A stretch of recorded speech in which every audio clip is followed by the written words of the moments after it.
Masaya si Lauren Hale. Yun ang unang salitang papasok sa isip ng sino mang makakakita at nakakakilala sa kanya noon. Isa siyang simpleng babae. Hindi mayaman, ngunit hindi rin salat. May maayos na trabaho, may pamilyang sumusuporta. At higit sa lahat, may lalaki nagmamahal ng buong buo. Si David Carter.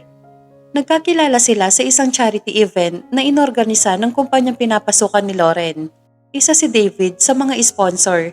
Isa negosyanteng tahimik at seryoso, ngunit may malambot na puso. Unti-unti niligawan ni David si Lauren. Walang ingranding sorpresa o mamahaling regalo. Sa halip, oras at pangunawa ang ipinakita ng lalaki. Lumipas ang 2 taon, nauwi sa kasal ang kanilang pagmamahalan. Isang simple ngunit masayang seremonya. Napapaligiran ng mga taong tunay na nagmamahal sa kanila. Habang naglalakad si Lauren sa altar noon, wala siyang ibang nakikita kundi si David. Ang lalaking pinili niya, ang lalaking akala niya ay makakasama habang buhay. Sa unang taon ng kanilang pagsasama, halos perpekto ang lahat. Ngunit lumaki ang responsibilidad ni David sa negosyo.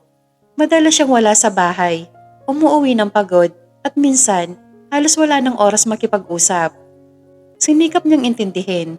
Paulit-ulit niyang ipinapaalala sa sarili na ganoon talaga ang pag-aasawa. May mga panahong mas mahalaga ang pangunawa kaysa sa magreklamo. Hanggang sa dumating ang araw na magsimulang mabasag ang tiwalang buong-buo niyang ibinigay. Hindi niya agad kinompronta si David. Pinili niyang manahimik, umasa at naghintay ng tamang paliwanag at pagkakataon. Ngunit sa bawat araw na lumilipas, mas lalo niyang nararamdaman ang distansya. Ang dating mainit na relasyon ay napalitan ng malamig ng pagsasama. Isang gabi, hinintay talaga ni Lauren si David. Nagulat pa ito na makita ang asawa. Pwede ba tayong mag-usap? Pagod ako. Bukas na lang tayo mag-usap. Palagi ka namang ganyan. Paano tayo makakapag-usap kung palagi kang pagod? Ano bang pag-uusapan natin?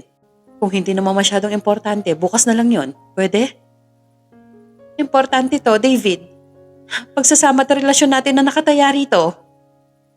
Okay, fine. Sabihin mo kung anong gusto mong sabihin. Makikinig ako. Napipilitan nitong sabi. Mahal mo pa ba ako, David?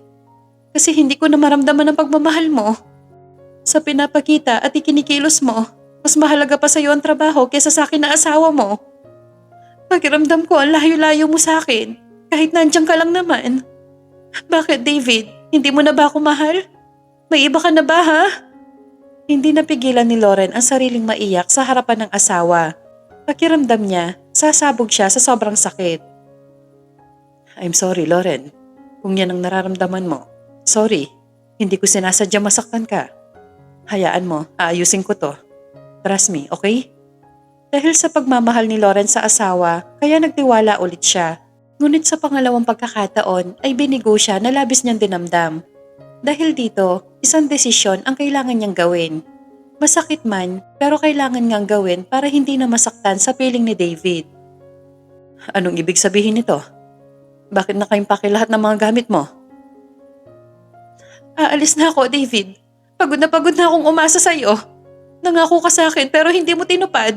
Tao din ako, napapagod at may hangganan ng pasensya ko. So nakikipaghiwalay ka ba sa akin? Oo. Okay, choice mo yan. Hindi kita pipigilan. Pakisara na lamang ang gate pag alis mo. Ang akala ni Lauren, pipigilan siya ng asawa, pero hindi. Sa halip, hinayaan lang siya nitong umalis. Natapos ang hiwalayan nila ni David, umalis si Lauren sa bahay na minsan tinawag niyang tahanan. Tumira siya sa isang apartment malapit sa trabaho. Pinili ang katahimikan kaysa sa mga alaalang paulit-ulit siyang binabagabag. Sa unang taon, halos hindi siya mabuhay ng maayos. May mga gabing hindi siya makatulog. Mga umagang gising na, ang mga mata ay namamaga sa kakaiyak. Paulit-ulit na bumabalik sa isipan niya ang mga tanong na walang kasagutan. Saan siya nagkulang? Ibinuhos ni Lauren ang oras sa trabaho. Mula sa pagiging ordinaryong empleyada, unti-unti siyang umangat dahil sa sipag at dedikasyon. Natuto siyang ngumiti muli, hindi dahil masaya siya, kundi dahil yon ang inaasahan ng mundo sa kanya. Natuto siyang mabuhay ng walang inaasahan mula kanino man. Hindi na siya naghanap ng kapalit ni David. May ilang lalaki ang nagtangka manligaw, ngunit kaagad niyang tinanggihan. Hindi dahil ayaw niya magmahal muli, kundi dahil takot pa rin siyang masaktan. Mas pinili niyang manatiling mag-isa kaysa sumugal sa relasyong maaaring mauwi lamang sa panibagong pagkawasak. Sa loob ng 5 taon, hindi na niya muli nakita si David. Wala siyang balita kung nasaan ito, kung may bago na bang buhay o kung masaya ba ito. Tinanggal niya ang lahat ng connection, binura ang numero, i-unfriend sa social media, at inilibing ang pangalan nito sa pinakailalim ng alaala. Akala niya sapat na yon pero hindi pa pala. Hanggang sa isang gabi, matapos ang isang mahabang araw sa opisina, dumaan si Lauren sa isang hotel para sa isang business meeting na biglang kinansela. Nasa lobby pa lamang siya nang may marinig siyang pamilyar na boses. Isang boses na minsan niyang minahal. Nanigas ang kanyang katawan bago pa man niya makita ang may-ari ng boses. Dahan-dahan siya lumingon at doon, sa kabilang dulo ng lobby, nakita niya si David. Mas matured ang itsura nito kesa sa huli nilang pagkikita. Mas seryoso ang mga mata, ngunit yun pa rin ang lalaking minsan niyang pinili. Ang lalaking minsan niyang tinawag na asawa. Hindi rin nagtagal ay nagtagpo ang kanilang mga mata. Sa isang iglap, tila huminto ang mundo ni Lauren. Walang salitaan na magitan sa kanila. Ngunit sapat na ang isang sulyap para muling bumalik ang lahat ng sakit. Ang pagmamahal, ang galit at ang mga tanong na matagal nang kinikimkim. Si Lauren ang unang umiwas ng tingin. Mahigpit niyang hinawakan ng bag at mabilis na naglakad palabas ng hotel. Pilit pinapakalma ang sarili. Nanginginig ang kanyang mga kamay at tibok ng puso niya ay tila gusto lumabas sa dibdib. 5 taon na ang lumipas, akala niya handa na siya. Ngunit sa isang saglit na pagkikita, muli niyang napatunayang may mga damdaming kahit gaano katagal mong itago, hindi tuluyang mawawala. Hindi niya alam na yun ang simula. Hindi niya alam na ang muling pagtatagpong yon ang magbubukas ng pinto sa isang gabing babago sa lahat. Isang gabing hindi dapat mangyari, ngunit pareho nilang hahayaan. Paglabas ni Lauren ng hotel ay sinalubong siya ng malamig na hangin. Ngunit kahit gaano kalamig ang paligid, hindi nito kayang tapatan ang init ng damdaming naglalagablab sa loob ng kanyang dibdib. Huminto siya sa gilid ng kalsada. Bahagyang yumuko habang pilit inaayos ang kanyang paghinga. Mahigpit niyang ipinikit ang mga mata, tila umaasang kapag binuksan niya yon, ay mawawala ang lalaking muling gumulo sa tahimik niyang mundo.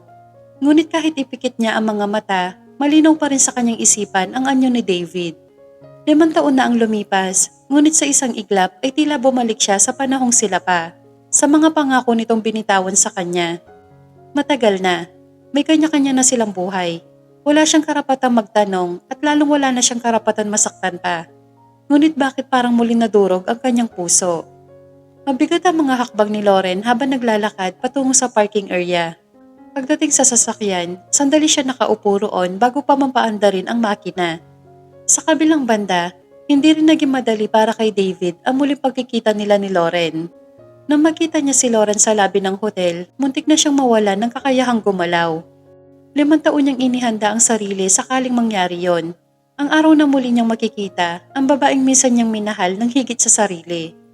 Ngunit sa mismong sandaling yon, lahat ng paghahanda ay naglaho.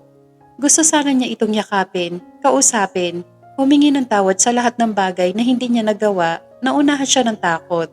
Kinabukasan, pilit inabala ni Lauren ng sarili sa trabaho. Ayaw niyang bigyan ng pagkakataon ang isipan niyang balikan ang nakaraan. Ngunit tila ba sadyang mapaglaro ang tadhana. Bandang tanghali, nakatanggap siya ng email tungkol sa isang bagong kliyente na magkikipag-meeting sa kanilang kumpanya. Nang mabasa niya ang pangalan, biglang nanlamig ang kanyang mga kamay. Nalaki ang kanyang mga mata habang nakatitig sa screen. Hindi siya makapaniwala. Sa dami ng kliyente, bakit sa kanya pa muling ibinato ng tadhana ang lalaking pilit niyang iniiwasan? Kailangan niyang harapin ito bilang isang professional. Trabaho lang, walang personalan. Hindi niya alam kung handa na ba siyang kausapin si David. Tahimik ang conference room, ngunit para kay Lauren ay parang may malakas na ingay na umaalingaw-ngaw sa kanyang dibdib. Nakaupo siya sa dulo ng mahabang mesa. Hawak ang tablet, ngunit hindi niya mabasa ang laman ng screen. Ilang minuto na lang ay magsisimula na ang meeting. Ang meeting na matagal na niyang kinakatakutan simula nang mabasa ang pangalan ni David Carter sa email. Huminga siya ng malalim at pilit inayos ang sarili. Isa na siyang professional. Hindi na siya ang Lauren na madaling pangunahan ng emotion. Sabay-sabay na napalingon ang mga tao sa loob. Ngunit si Lauren ay nananatiling nakapako ang tingin sa mesa. Kilala na niya ang hakbang na yon. Kahit 5 taon na ang lumipas, kabisado pa rin ng puso niya ang presensya ng lalaking minsan naging sentro ng kanyang mundo. Good morning. Marahang bati ng isang pamilyar na boses. Nakatayo si David sa may pintuan. Suot ang isang dark gray suit. May malapad na ngiti sa mga labi. Let's start the meeting. Sabi ng isa sa mga kasamahan ni Lauren. Tila walang kamalay-malay sa tensyon. Umupo si David sa kabilang panig ng mesa, eksaktong kaharap ni Lauren. Hindi niya alam kung sinadya ba yon o pagkakataon lang. Habang nagpapatuloy ang presentation, pilit na nag-focus si Lauren. Maayos siya nagsalita, malinaw at professional sa bawat detalye. Miss Lauren Hill. Tawag ni David, formal ang tono. Yes, Mr. Carter? I think your proposal is solid. We'll review the details and get back to you. Tumango si Lauren. Thank you.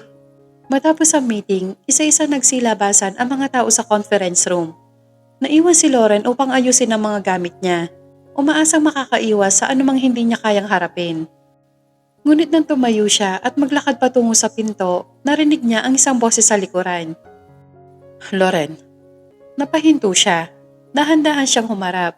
Nakatayo si David ilang hakbangan layo. Ang mga kamay ay nakapasok sa bulsa ng pantalon. Can we talk? Tanong nito, halos pakiusap ang tono. About work? Malamig niyang tanong. About us. Isang mapait na ngiti ang sumilay sa labi ni Lauren. Wala na tayo, David. Matagal na. Pero hindi mo maikakaila na may nararamdaman ka pa rin para sa akin. Wala na, tapos na tayo, David. 5 taon na ang lumipas. Kung may sasabihin ka, dapat noon mo pa sinabi. May mga bagay na hindi ko nagawang ipaliwanag noon. Araw-araw kong pinagsisisihan yon. Sorry. Hindi mo na mababago ang lahat. May mga sugat na kahit gaano katagal, masakit pa rin. Tumalikod siya, handa lumabas na silid. Ngunit bago siya tuluyang makaalis, muli nagsalita si David. Lauren, kung bibigyan mo lang ako ng pagkakataon, ipapakita ko sa iyo na ako pa rin si David, ang asawa mo. Huminto siya sa paglalakad, ngunit hindi na lumingon. Too late. Mahina niyang sagot.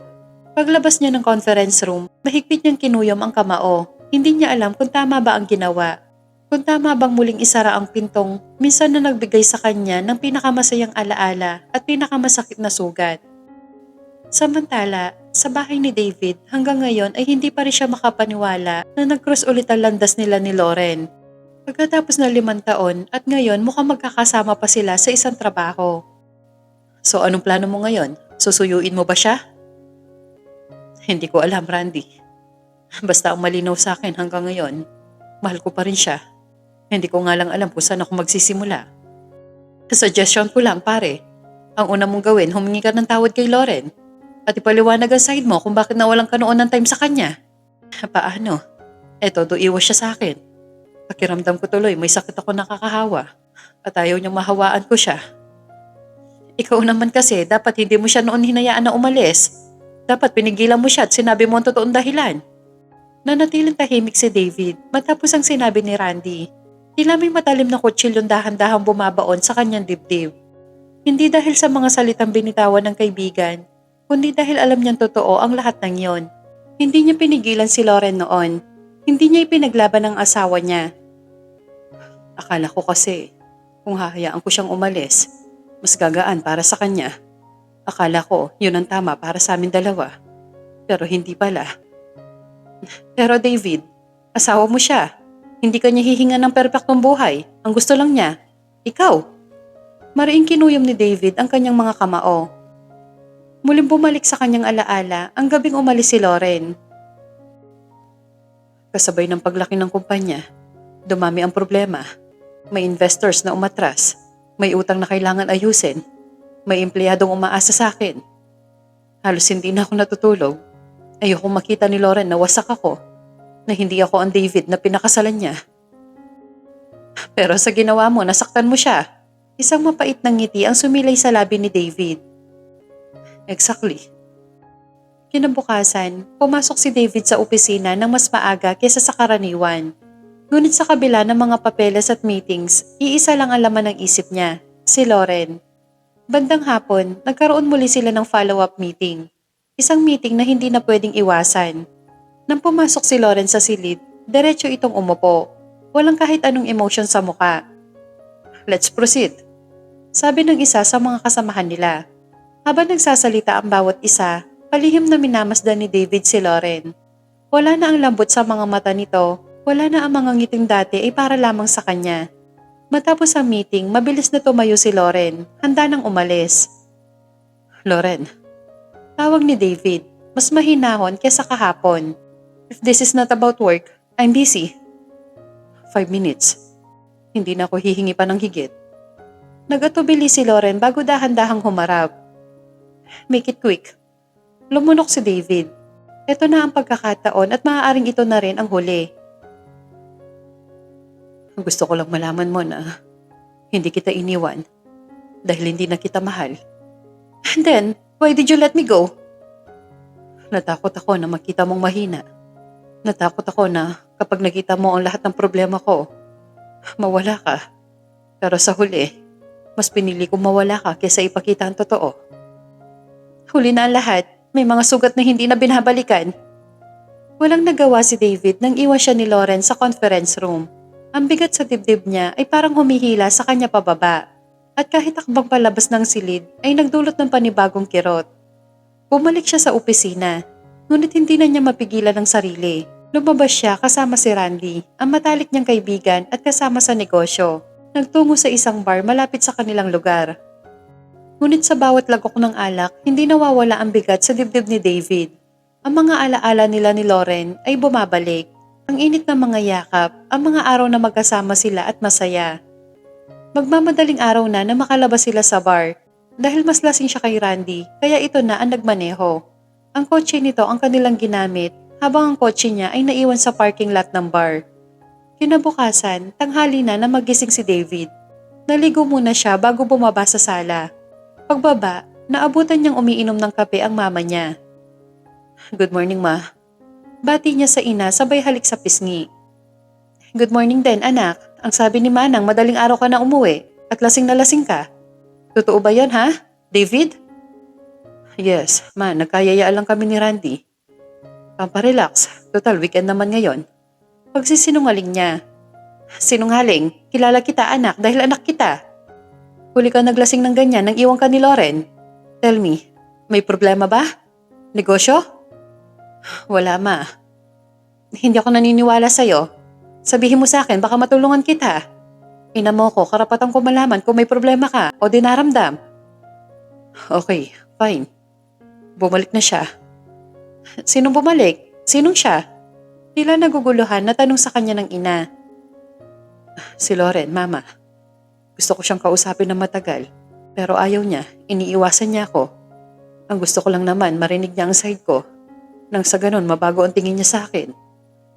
Gusto ko na magkaayos kami at buuin ulit ang pamilya namin. Pero sa pinapakita at pinaparamdam niya sa akin, parang ayaw niya. Anak, hindi sa kinakampihan ko si Lauren, pero naiintindihan ko kung saan siya nanggagaling. Masyado siya nasaktan. Natural, magiging bato talaga ang puso niya sa'yo. Kung mahal mo si Lauren, maintindihan mo siya at maghihintay ka hanggang sa mapatawad ka niya. Hayaan mo muna siya. Kung kayo talagang itinakda, ang tadhana mismo ang gagawa ng paraan para muli kayong paglapitin. Tama ang kanyang ina. Hindi niya kailangan madaliin ang mga bagay-bagay. Darating ang araw na mapapatawad din siya ni Lauren at magiging masaya ulit sila. Ilang linggo ang lumipas matapos sa muling pagkikita nila ni David. Ngunit patuloy pa rin ang pag-iwas ni Lauren. Sa opisina, maingat niyang iniiwasan ang anumang pagkakataong magtagpo ang kanilang mga landas. Kapag may meeting na kasama si David, maaga siyang dumarating at kaagad ding umaalis. Kung maaari, email na lang ang komunikasyon nila. Isang umaga, pagpasok ni Lauren sa opisina, may bouquet ng puting rosas ang nakapatong sa mesa niya. Saan galing to? Tanong niya sa isang office mate. Saan pa? Eh di kay Mr. Carter. Kinikilig na sagot sa kanya. Tahimik niyang kinuha ang mga bulaklak at dinala diretso sa basurahan sa pantry. Kinabukasan, chocolates naman ang pinadala sa kanya. Uy, Loren, ang swerte mo naman. Type ka ni Mr. Carter. Umiling siya.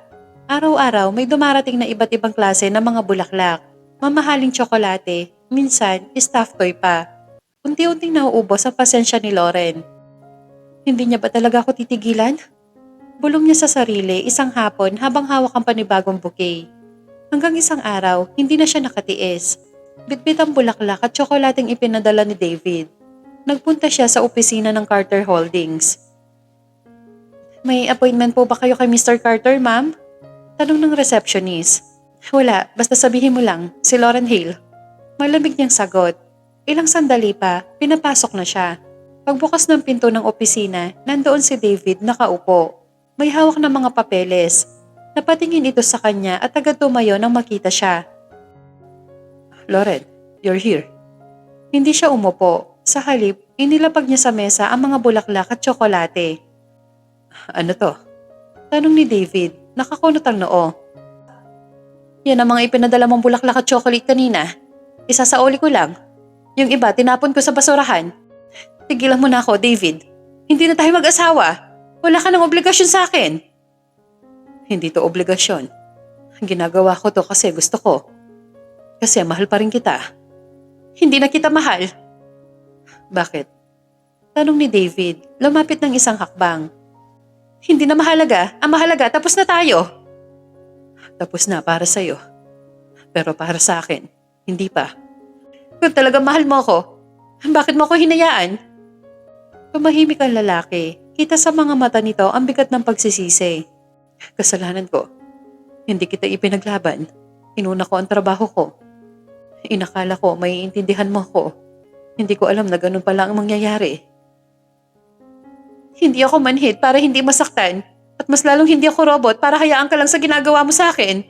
Masakit, David. Ako ang asawa pero ako ang namamalimos ng oras mo. I'm so sorry kung nasaktan kita. Kung bibigyan mo ako ng pangalawang pagkakataon, pinapangako ko sa iyo na hindi ka na ulit masasaktan sa piling ko. Ikaw palaging uunahin ko bago ang trabaho at ibang bagay. Huli na. Nasaktan mo na ako, David.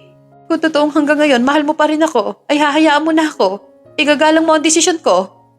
Yun lamang at mabilis niyang tinalikuran si David.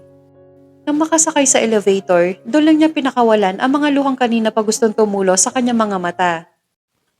Kinabukasan, wala siya natanggap ng mga bulaklak at chocolates na labis niyang pinagpasalamat. Sa wakas, makakahinga na rin siya ng maluwag. Himala, walang padalang mga bulaklak at chocolate si Mr. Carter ngayon. Nagtatakang tanong sa kanya ni Aida, office mate niya. Maganda nga yun, para walang kalat dito sa table ko. Seryoso niyang sagot pero ang totoo, alam niya ang dahilan. Anong kalat ang pinagsasabi mo? Ang gaganda kaya ng mga bulaklak na pinapadala niya. Tapos yung mga chocolates ay puro imported pa. Hindi ko kailangan ng mga bulaklak niya at mas lalong hindi ako mahilig sa mga chocolates. Bakit pakiramdam ko, mainit ang dugo mo kay Mr. Carter? Bakit nga ba? Akala mo lang yon, hindi lang talaga ako sanay na makita siya. Bakit naman? Ang gwapo-gwapo kaya niya. At ang yummy pa. Balita ko nga, single pa si Mr. Carter. Pero nagkaroon siya noon ng asawa. Alam mo ikaw, kasi hinahalungkot mo ang buhay ni Mr. Carter. Ayusin mo na lang ang trabaho mo, okay? Okay po, madam. Natatawa nitong sabi, sabay labas ng opisina niya. Nang mapag-isa, sunod-sunod na buntong hininga ang ginawa niya. Masaya siya ngayon dahil sa wakas mukhang titigilan na siya ni David. Isang linggo ang nakalipas, may naka-schedule siyang meeting. Kasama ang isang bagong investor na si Brian Rosales. Pagpasok niya ng conference room, agad niya napansin ang lalaki. Matangkad, maayos manamit at may maamong muka at mga matang tila laging nakangiti.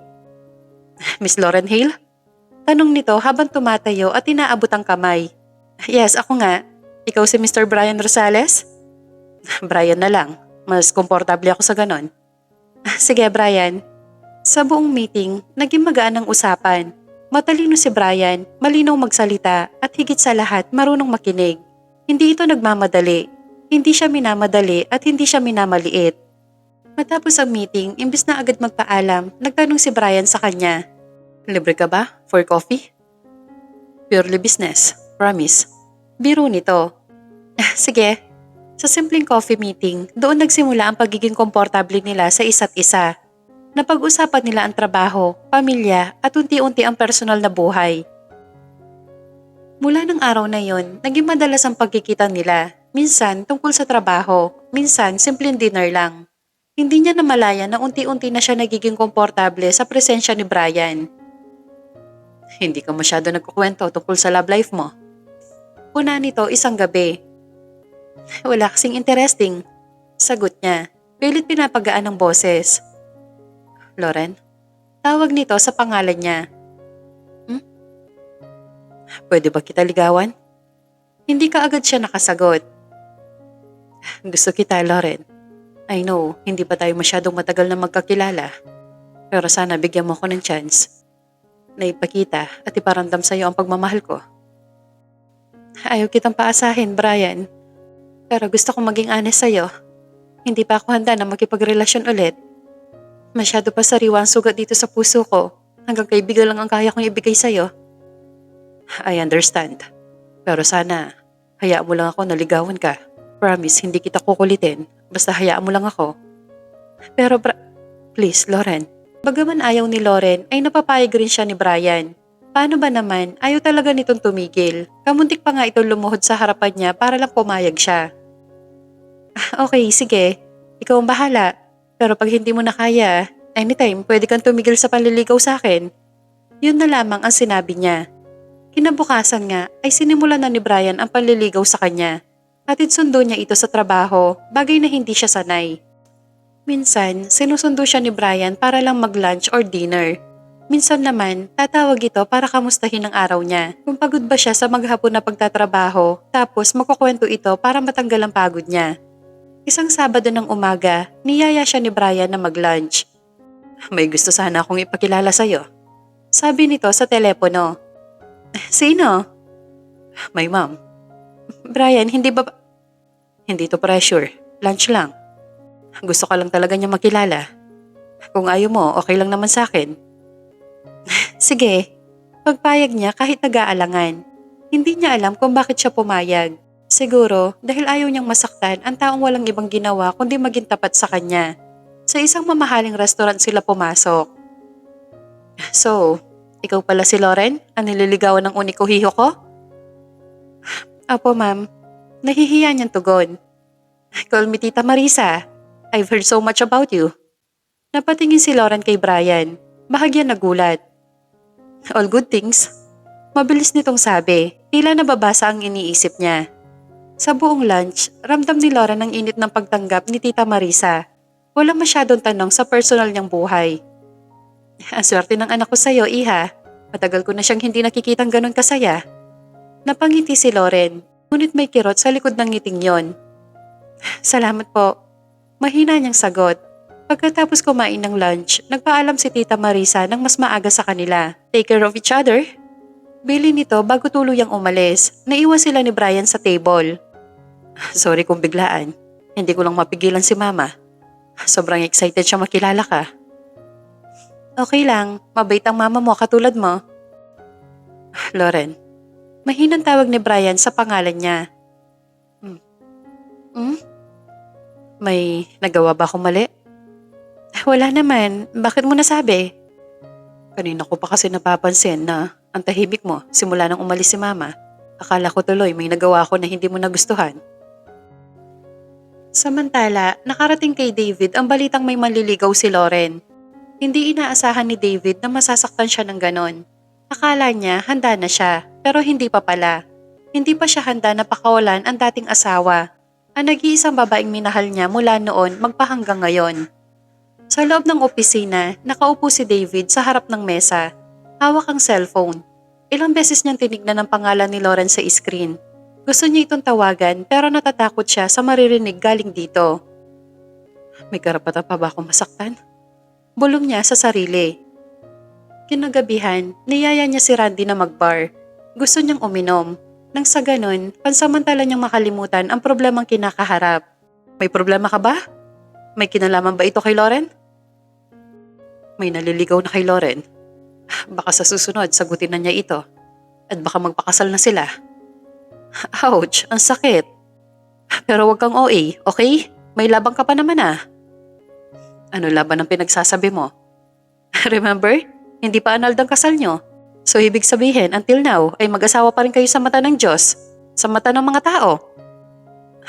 Anong silbi ng kasal namin kung hindi na ako mahal ni Loren? Baka nga bukas o sa susunod na araw, ayun na nga sikasuhin niya. Paano na ako, Randy? Huwag mong pangunahan ng mga desisyon ni Loren. Malay mo naman, mahal ka pa rin niya at natatakot lang siya sumugal. Ang gawin mo, ligawan mo ulit siya hanggang sa makuha mo ang matamis niyang oo. Nag-iisip ka ba, Randy?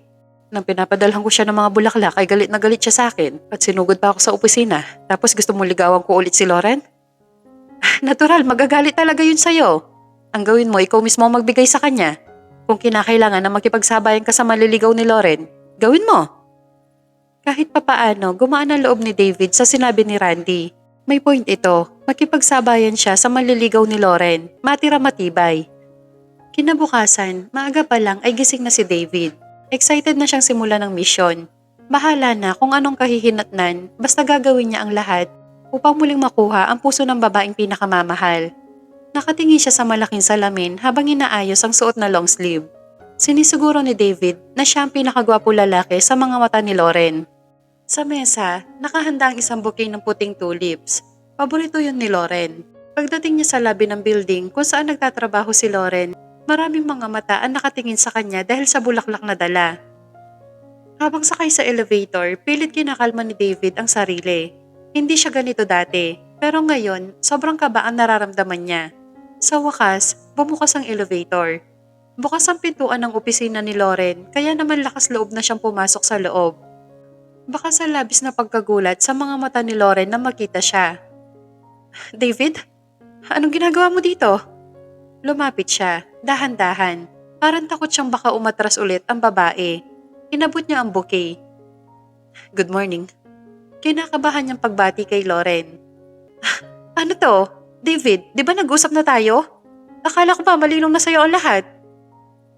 Alam ko, Loren, pero hindi ko talaga kaya na pakawalan ka. Lalo nang mapunta ka sa ibang lalaki. Madamdamin niyang sabi. Ano sinasabi mo? Liligawan kita ulit, Loren. Diretsyong sabi niya. Pero David, hindi pwede ang gusto. Kahit pa ulit-ulit ka pang tumanggi, hindi mo ako mapipigilan sa gusto ko. Sa ayaw at gusto mo, liligawan kita, Loren. At wala ka na magagawa. Mariin niyang turan. Bahala ka kung ayaw mo magpapigil. Gagawin ko lahat para bumalik ang pagmamahal mo sa akin. Huwag ka nang umasa dahil hindi na yun mangyayari. Kung wala ka na sasabihin, makakaalis ka na. Pagtataboy nito sa kanya. Kahit ilang beses niyang sabihin kay David na tumigil na, ay hindi pa rin ito tumigil. Sa halip, porsigido ito sa panliligaw sa kanya. Sa bawat araw na lumilipas, mas nahihirapan siyang itanggi ang katotohanang may epekto pa rin si David sa kanya. Samantalang nariyan naman si Brian para sa kanya. Isang gabi, magkasama silang kumakain ni Brian sa isang Korean restaurant malapit sa opisina niya. Tahimik ka yata ngayon. Pagod ka ba? Medyo. Gusto mo ba na magbakasyon tayo? Kahit ilang araw lang. Alok nito. Hindi pwede, Brian. Marami akong trabaho na dapat tapusin at kailangan ko yun matapos bago matapos ang buwan na to. E di pagkatapos mo, saka tayo magbakasyon. Anytime na gusto mo, free ako para sa'yo. Sabihin mo lang. Salamat sa effort at sa oras na inalalaan mo para sa akin. Wala yon, basta ikaw. Mahal kita, Loren. Lahat gagawin ko para mapasaya ka. Mas lalong na-guilty si Loren sa mga narinig galing kay Brian. Ilang buwan na rin ito nanliligaw sa kanya pero until now hindi pa rin niya nasusuklian ang pagmamahal nito. Araw ng linggo dahil walang pasok kaya pinili na lang ni Loren na magkulong sa kwarto. Gusto niyang makapag-isip ng mabuti. Gusto niyang maging patas kay Brian. Lord, bigyan mo naman po ako ng sign na dapat kong gawin. Dapat ko na bang pahintuin sa paliligaw si Brian? O sagutin ko na lang kaya siya kahit hindi ko siya mahal? Gulong-gulo na kasi ako, Lord eh. Lalo na ngayon na pati si David ay may extra na rin. Anong gagawin ko? Tunog ng cellphone ang nagpatigil sa pag-iisip ni Loren. Nang tignan niya, ang best friend na si Carol ang tumatawag. Dali-dali niya itong sinagot. Hello, Carol? Napatawag ka? Gimik tayo mamaya. May bagong bukas na disco bar malapit sa Ortigas. Ayoko, tinatamad ako. Sige na please, promise. Sandali lang tayo. Gusto ko lang talaga ng kausap eh. Okay, sige. Anong oras ba? 7 p.m. Susunduin na lang kita dyan. Around 6:30? Okay, sige. See you later. Bago mag 6:30 ng gabi ay dumating si Carol. Habang nasa biyahe ay napansin ni Lauren na tahimik lang ito, bagay na hindi siya sanay. Nang makarating sa bar, kaagad silang naupo sa mga bakanting table. Si Carol na ang umorder ng kanilang iinumin. May problema ka ba? Kasi hindi ka naman ganito katahimik kung wala kang problema. Kaagad niyang tanong. Gusto kong ipakasal ng parents ko sa anak ng kumpare nila. Hindi ako sangayon sa gusto nila. Kaya nagkasagutan kami at nagbanta si Papa na pag hindi ko sila sinunod ay tatakwil nila ako bilang anak. Ano sabi mo? Susundin mo ba sila? Hindi ko alam, Lauren. May boyfriend ako, si Alex. Mahal na mahal namin ang isa't isa. Pero ayaw sa kanya ng parents ko. Ay naku, ang hirap naman ng sitwasyon mo, Carol. Kailangan mong mamili, ang mga magulang mo o si Alex. Kaya nga eh. Ikaw ba, Lauren? Kung sakaling ikaw ang nasa sitwasyon ko, sinong pipiliin mo? Natahimik siya sa tanong ni Carol. Katulad ni Carol ay nahihirapan din siyang mamili sa dalawang lalaki na parehong mahalaga sa kanya. Mahal niya si David mula noon magpahanggang ngayon.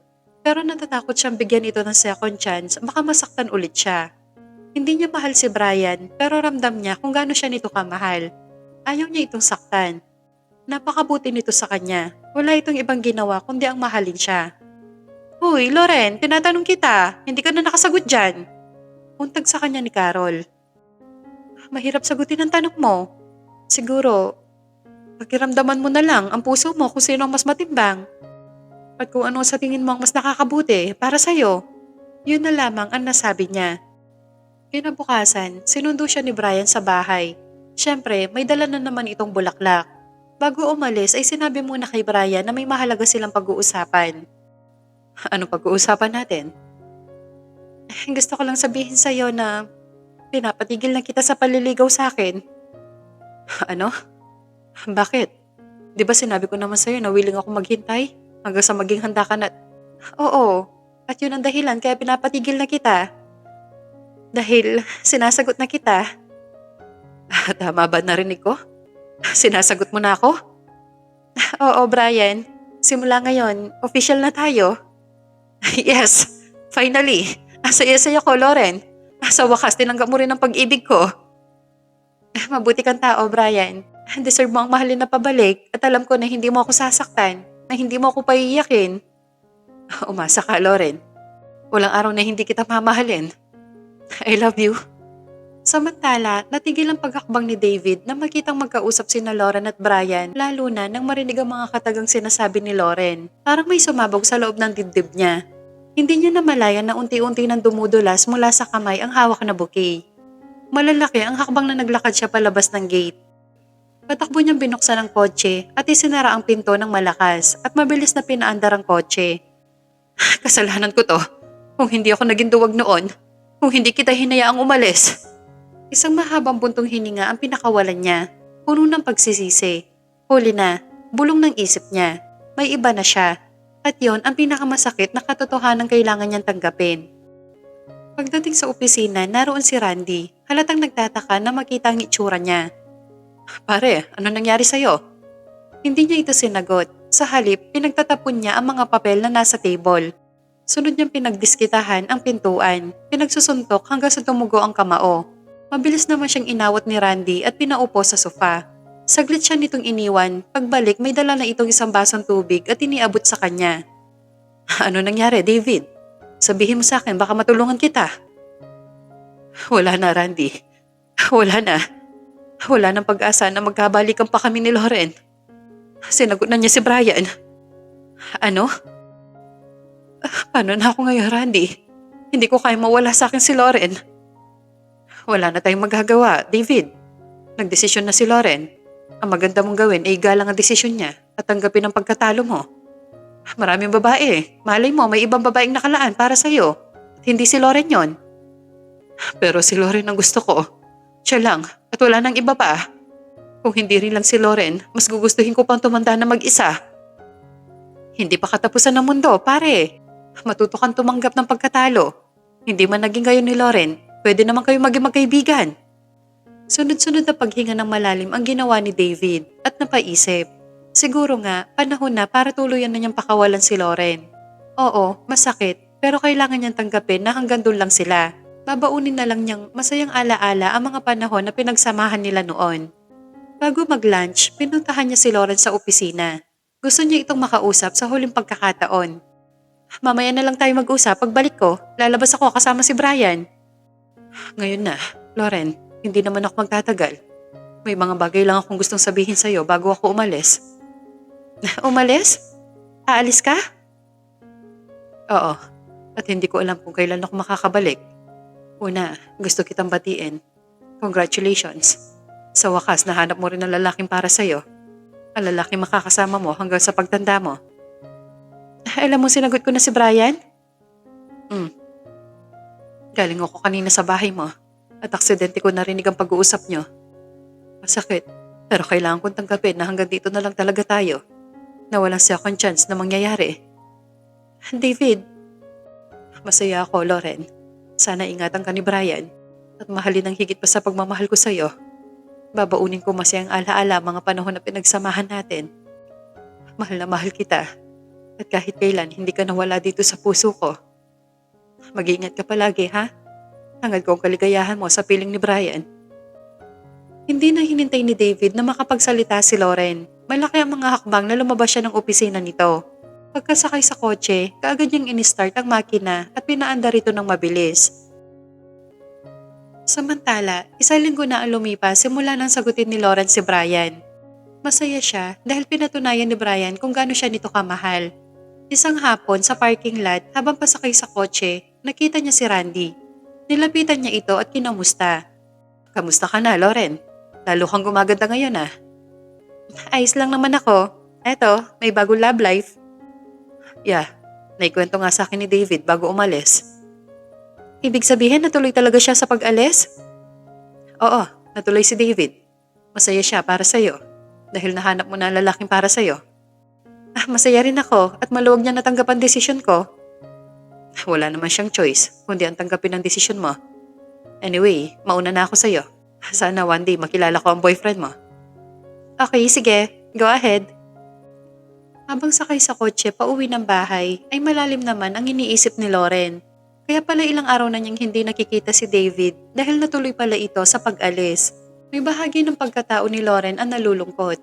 Pero sa tuwing naiisip si Brian, sinasabi na lang niya sa sarili na tama lang na umalis si David para matahimik na siya gaya ng dati.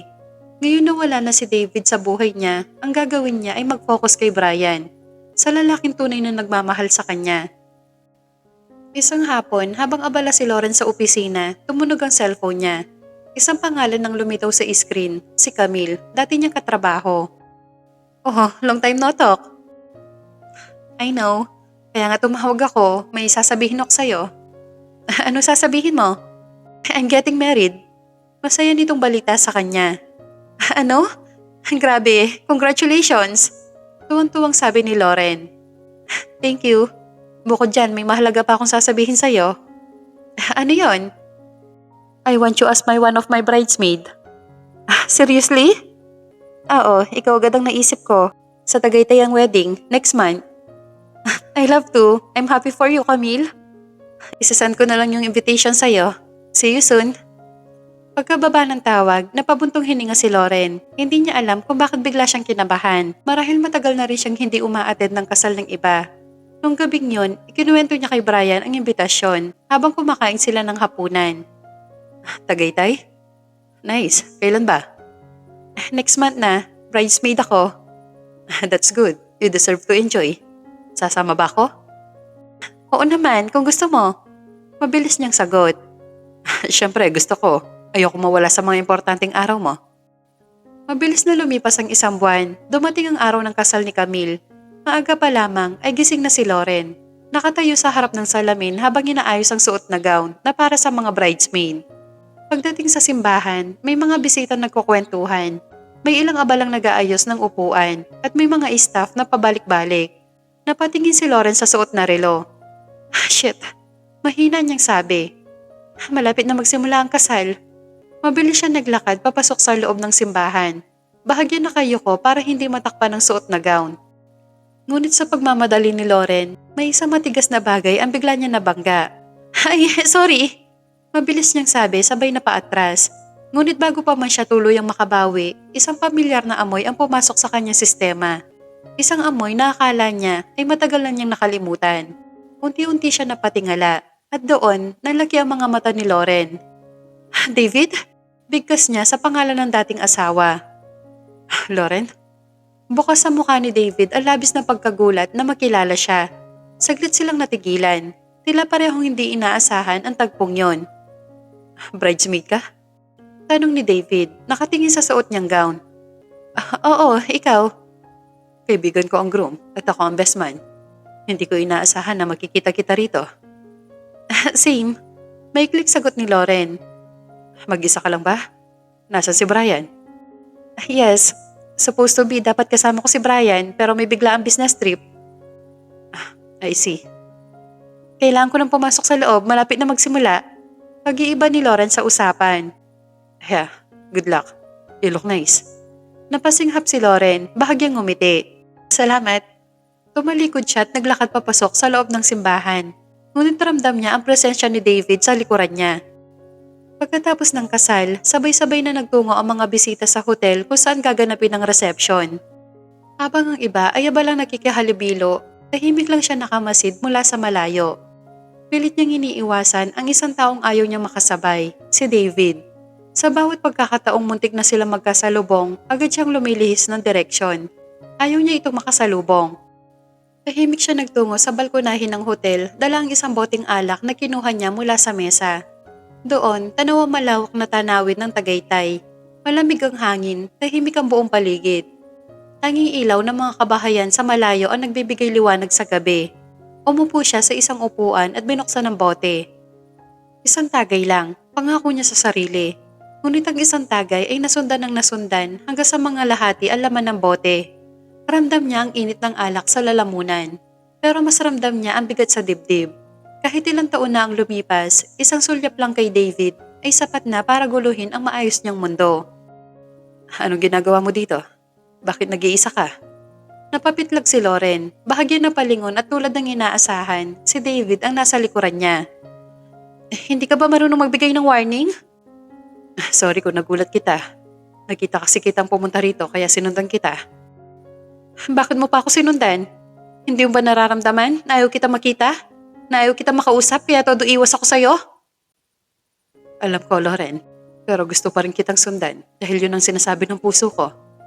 Hindi agad sumagot si Lauren. Sa halip, muling tinungga ang basong may lamang alak. Can we talk? Kahit sandali lang. Wala na tayong dapat pag-usapan. Sagot niya nang hindi tumitingin kay David. Para sa'yo, wala. Pero para sa akin, marami. Akala ko, tanggap ko na.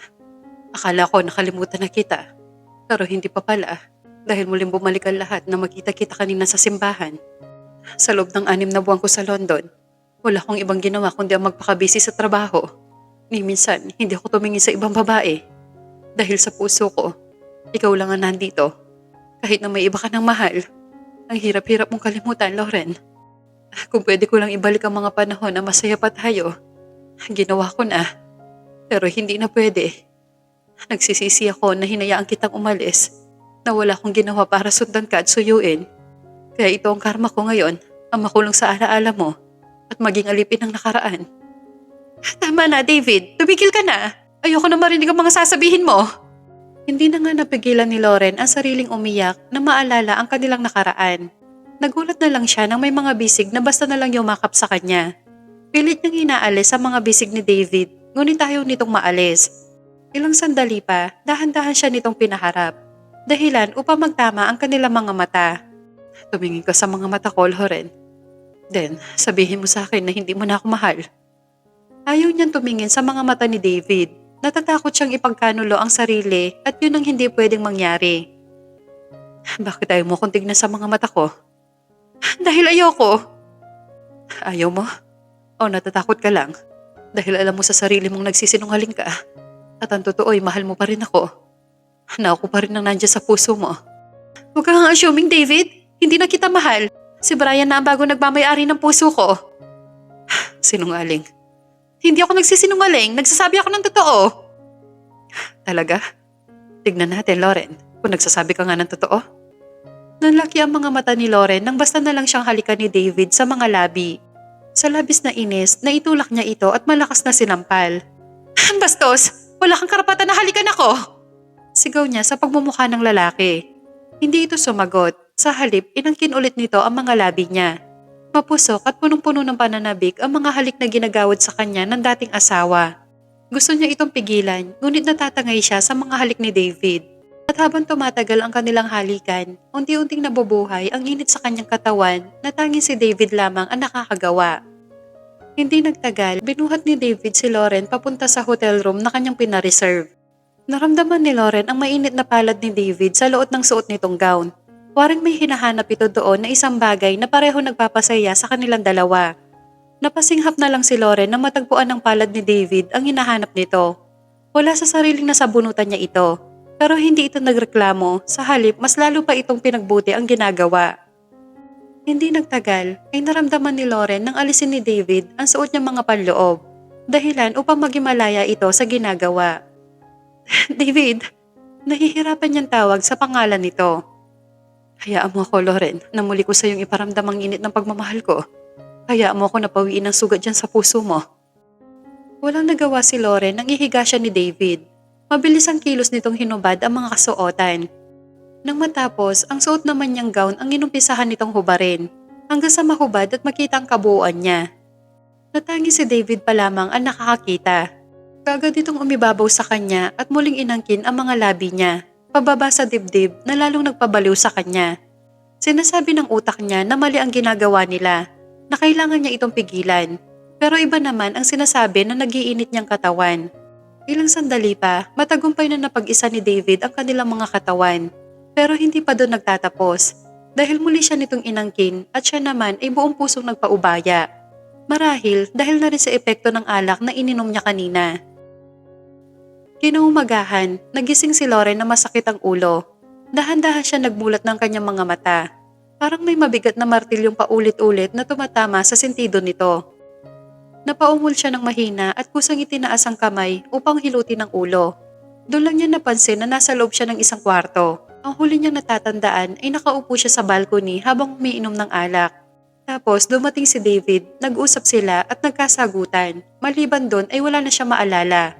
Paglingon ni Lauren sa kabilang side ng kama ay mukha ni David ang kanyang nakita. Napabangon siya bigla nang mapansin na walang suot pang itaas ang lalaki. Dahan-dahan niyang sinilip ang katawan sa loob ng kumot. Ganun na lamang ang pagkagulat ni Lauren nang matuklasan na wala siyang suot na kahit ano. Tangi mga makapal na kumot lamang ang nagsisilbing takip sa hubad niyang katawan. Naihilamos niya ang dalawang palad sa sariling muka at pilit inaalala ang mga nangyari ng nagdaang gabi. Ay, Diyos ko, ano nangyari? Anong ginawa ko? Mahina niyang sabi sa nanginginig na boses. Lauren, paus nitong tawag sa pangalan niya. Bahagya nakapikit pa rin ang mga mata. Gising ka na pala. Tanong ni David, tuluyang iminulat ang mga mata. Bakit? Bakit tayo magkasama sa kama?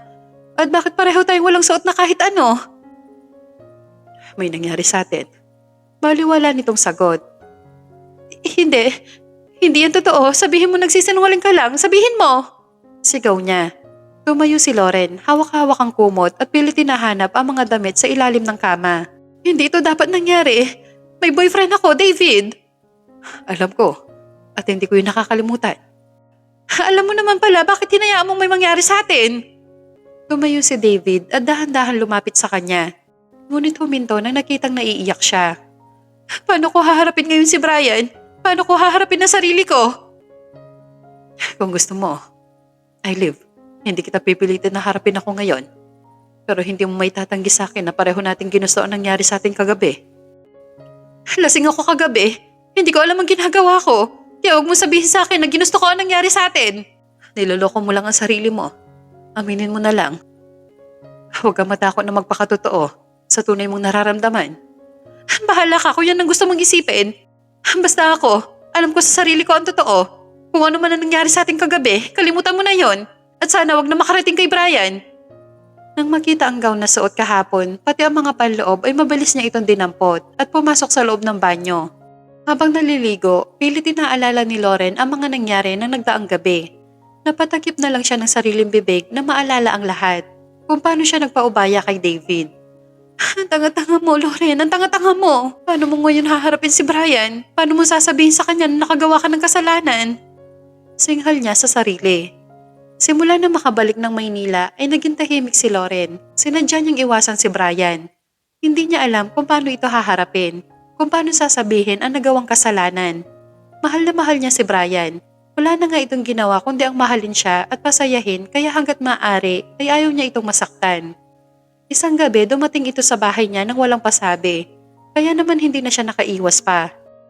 May problema ba? Galit ka ba sa akin? May nagawa ba ako na hindi mo nagustuhan? Sunod-sunod nitong tanong. Wala naman. Sadyang busy lang ako at maraming inaasikaso na trabaho. Sorry, hayaan mo babawi ako sa'yo. Nakayuko niyang sagot. Hindi eh. Iba nararamdaman ko, Lauren. Nagsimula ito after ng wedding ni Camille. Pagbalik mo dito, iniiwasan mo na ako. Pag niyayaya kita, marami kang dahilan. Pag sinasabi ko na ihahatid kita o susunduin, sasabihin mo overtime ka o di kaya nakauwi ka na ng bahay. Kung may problema ka, pwede mo naman sabihin sa akin. Makikinig ako. Promise kung ano man yon. Wala talaga, Brian. Pagod lang ako at busy. Yun lang. Willing ako makinig sa'yo. Thank you. Isang umaga, nagising si Lauren na masama ang pakiramdam. Dahil dito, hindi siya nakapasok sa opisina. Maghapon siyang natulog. Bandang hapon, umayos na rin ang kanyang pakiramdam. Naisipan niya magluto ng lunch. Hindi pa siya kumakain simula kaninang umaga. Habang naghihiwa ng sibuyas, ay naduwal siya bigla. Hindi niya gusto ang amoy ng sibuyas ngayon. Samantalang bangong-bango siya sa sibuyas. Ngayon lang niya hindi nagustuhan ang amoy nito. Ilang araw nang napapansin ni Lauren na panay-panay ang pagsama ng pakiramdam niya at madalas din siyang maduwal. Lalo na pag nakakaamoy ng mga pagkain na parang mabaho sa pang-amoy niya. Dahil dito, nagpasa siya magpatingin sa doktor. Natatakot si Lauren baka mamaya ay may sakit na siya, tapos hindi niya alam. Kamusta, Doc? May sakit po ba ako? Bakit madalas po ang pagsama ng pakiramdam ko at ang pagduduwal ko? Nag-aalala niyang tanong sa doktor na tumingin sa kanya. Normal lang yan sa katulad mo nagdadalang tao. Congratulations. Nakangiting sagot ng doktor na nagpatigil sa pagtibok ng puso niya. Anong sabi niyo? Buntis ako? Yes. Hanggang makauwi ng bahay ay hindi pa rin makapaniwala si Lauren sa nalaman.